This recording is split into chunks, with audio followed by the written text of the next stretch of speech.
Je peux vous dire, c'est que je n'ai pas vocation, comme tous les bagarreurs, je n'ai pas de méchanceté. Parce que le bagarreur exprime. Celui qui est méchant, c'est celui qui n'exprime pas. Il faut toujours se méfier de ceux qui ne parlent pas. Oula, ça c'est sûr. Comme de ceux qui affichent une modestie militante. C'est toujours suspect. Bon. Et vous, ceux qui disent rien. Hein, parce que tu as rien dit, tu l'as déjà dit. Parce que ne rien dire, c'est déjà un programme. Et moi, j'ai voulu... Ça ne veut pas dire que M. Copé n'a pas de qualité. Et c'est pas pour démolir. Je suis plutôt un constructeur. C'est pour expliquer qu'on peut être au sommet du pouvoir et garder un cœur. Ça me semblait important. Eh bien, nous allons d'abord garder notre cœur. On va essayer en tout cas, mais on va laisser passer une page en couleur. Je le disais hier parce que c'était André Arnaud qui disait cela dans cette grande maison d'Europe 1. J'ai eu également Jean-Pierre Elkabbach tout à l'heure avant cette émission. Et Jean-Pierre me disait que la première fois que vous avez fait une interview en radio, c'était à son micro. Jean-Pierre Elkabbach. C'est vrai, il m'a donné ma chance. Il m'avait fait attendre 5 ans avant. Ah oui. Parce que à mon époque, quand j'étais jeune, il fallait galérer pour être invité à vos micros. Parce que maintenant, il y a plus de micros que d'invités. À mon époque, il y avait beaucoup plus d'invités potentiels que de micros. Bon, en tout cas, on embrasse Jean-Pierre. Je sais qu'il nous écoute. C'est une immense voix d'Europe 1. Et pour tous les journalistes de ma génération, c'est quelqu'un qui a tout simplement donné envie de faire ce métier. Et vous en parlez d'ailleurs dans votre livre avec des louanges. C'est un immense travailleur. Oui. Quand j'ai fait ce qui n'est pas la qualité première toujours des journalistes, c'est ce que vous voulez dire. Oui, ça c'est certain. Il n'y a pas que les journalistes d'ailleurs, mais enfin parmi les journalistes, oui. Mais le premier interview qu'il m'a fait, j'étais tout jeune. Et j'ai été fasciné de voir qu'alors qu'il interviewait un bleuet, il avait travaillé comme une brute, tout était stabilo-bossé comme vous, en jaune. Et je me dis, le secret, au fond, c'est pas le talent, c'est le travail. La pause, à tout de suite. Europe 1. Pascal Praud et vous. Il est 11h18, vous êtes bien sur Europe 1. Pascal Praud et vous, c'est jusqu'à 13h. Et Pascal, Nicolas Sarkozy est votre invité exceptionnel aujourd'hui.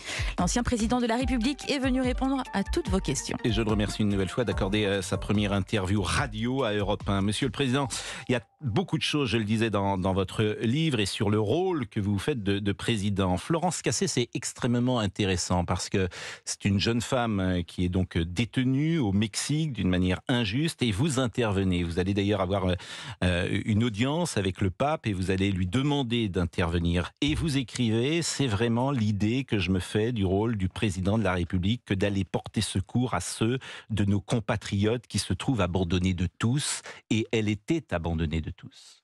Oui, Florence Cassé, je ne la connaissais pas.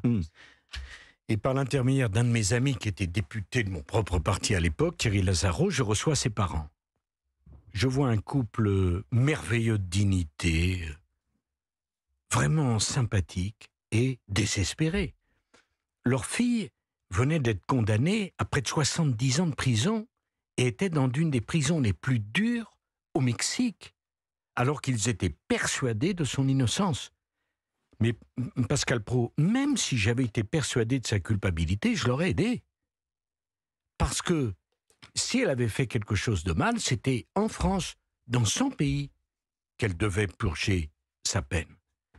Et donc, j'ai donné ma parole à ces gens que j'allais les aider. Et au fur et à mesure, je suis rentré dans le dossier, j'ai vu qu'elle était innocente. On ne pouvait pas la laisser tomber. Elle a quand même fait plus de 6 ans de prison. Et donc, comme le président mexicain de l'époque était vraiment avec un ministre de l'Intérieur corrompu, qui est d'ailleurs en prison aujourd'hui aux États-Unis, j'ai essayé de l'aider du mieux que je pouvais, et la seule personne qui vraiment pouvait m'aider, c'était le pape, Benoît XVI, et parce que l'influence de l'Église est énorme au Mexique. Et un jour où le pape me recevait, on avait passé 1 heure dans son bureau, moi j'aimais beaucoup cet homme. Un homme très intelligent, merveilleux, qui a passé sa vie à réfléchir sur 2 mots qui sont en général présentés comme contradictoires et qui, pour lui, c'est le sens de sa vie, le mot raison et le mot foi. Voilà, un homme qui a passé sa vie à réfléchir là-dessus. Ça vous le rend sympathique déjà. Hein ? Et à la fin de l'entretien, je lui dis, très Saint-Père, j'ai vraiment un service à vous demander. Bien sûr, me dit-il. J'ai une protégée qui vient d'être condamnée, je crois, à 68 ans de prison. Et pour vous dire la qualité de cet homme, au lieu de se dire, à se protéger, il joint ses mains en signe de prière et il me dit, oh la malheureuse. Vous voyez déjà l'humanité, la réflexion. Je dis, écoutez, très Saint-Père, j'ai une conviction, elle est innocente, mais je vous demande de saisir l'Église mexicaine, qu'ils fassent leur propre enquête, et en fonction des résultats, vous déciderez si vous l'aidez ou pas. Ils ont fait l'enquête, on a compris que Florence était innocente, et peut-être tous les 2 ou 3 mois, j'appelais Florence dans sa prison, elle pleurait beaucoup, pauvre fille, vous vous rendez compte? Et un jour, je lui dis, écoutez Florence, j'ai parlé avec le pape de votre situation. Elle a fondu en larmes, elle est devenue très violente. Elle m'a dit, mais c'est pas bien de me mentir alors que je suis en prison, je suis au fond du trou. Ça me faisait penser à Zola, hein, qui faisait l'appel pour défendre Dreyfus. Hein. Il y a une magnifique lettre de Dreyfus au fond de sa prison, qui écrivait au garde des Sceaux de l'époque.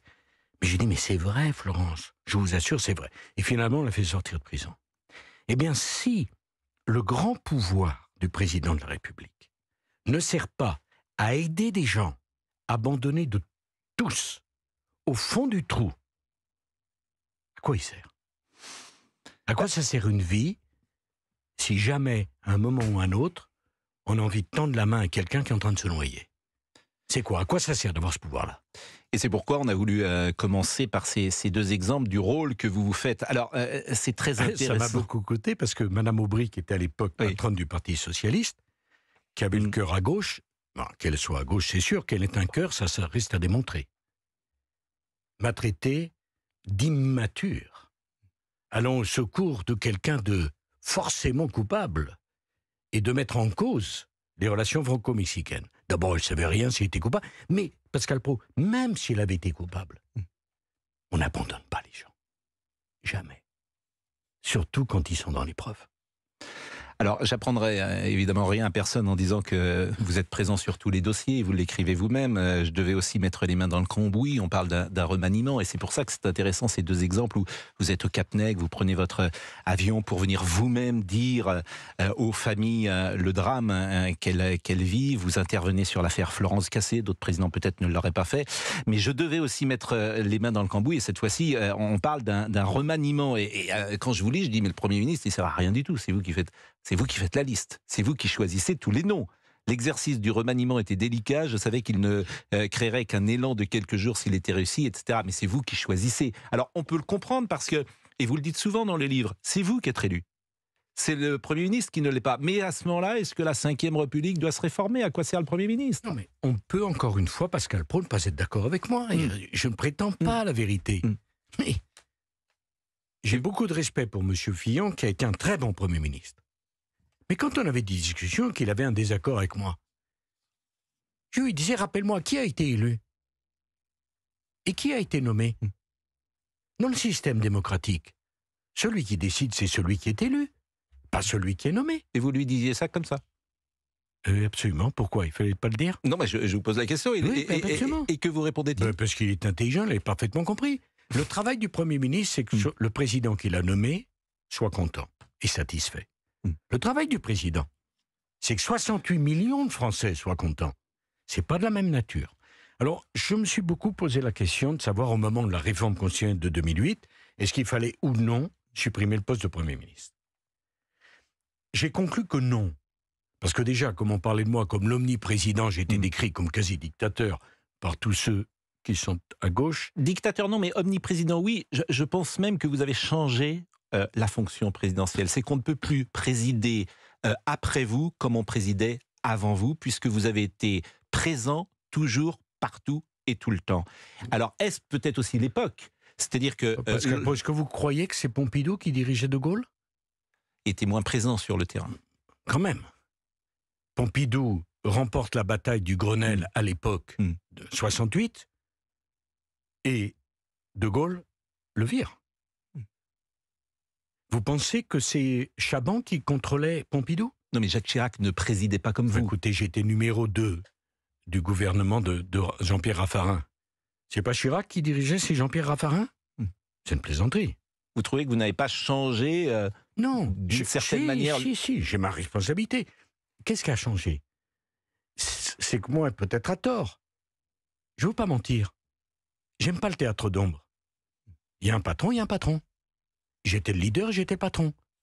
Donc, oui, peut-être c'est une erreur. Mais ce qui a changé, c'est que je revendiquais une situation qui était connue de tout le monde, mais qui était masquée. Parce qu'entre Rocard et Mitterrand, c'est pas Mitterrand qui décidait.